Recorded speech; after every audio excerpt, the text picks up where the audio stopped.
ශ්‍රී ලාංකීය සිනමා වංශ කතාවට නැවුම් මුහුණුවරක් එකතු කරමින් ශ්‍රී ලාංකීය සිනමාව උඩු යටිකුරු කරන සටන් කලාවකින් යුක්ත මද්‍රව්‍යයට ගොදුරු වූහා ප්‍රේමයෙන් අන්ධ වූ තරුණයෙකුගේ තුක්බර ජීවිකාව හැඟවන ලක්ෂාන් කැලේගේ විසින් රචිත අතිශයෝක්ත නිර්මාණයක්.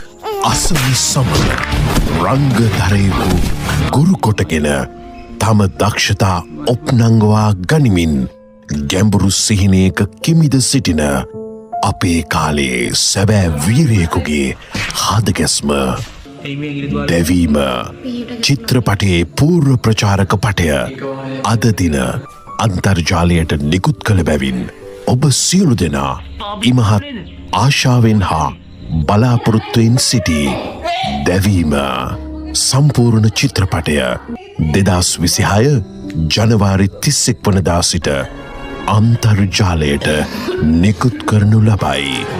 YouTube සමාජ මාධ්‍ය ජාලය හරහා ලක්ෂාන් කැලේගේ වෙබ් පිටුවෙන් දැවීම චිත්‍රපටය සම්පූර්ණයෙන් නැරඹිය හැක.